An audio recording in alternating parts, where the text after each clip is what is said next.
Don't tell anyone I told you this, but there's a business so rare, so profitable, most people have never even heard of it.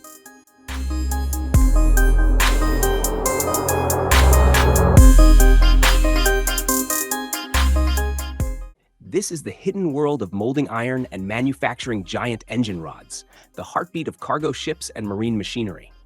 Think about it. Ships carry 90% of the world's goods, and behind every ship, massive engines powered by custom rods made from forged iron. Only a handful of players dominate this space because the entry barrier is high, but the profits even higher.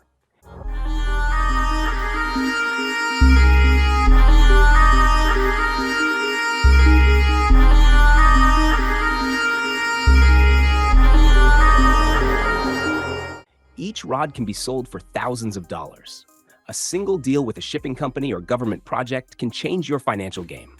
If you're looking for a business idea that's powerful, profitable, and practically untapped, this is it. But hey, don't tell anyone I told you.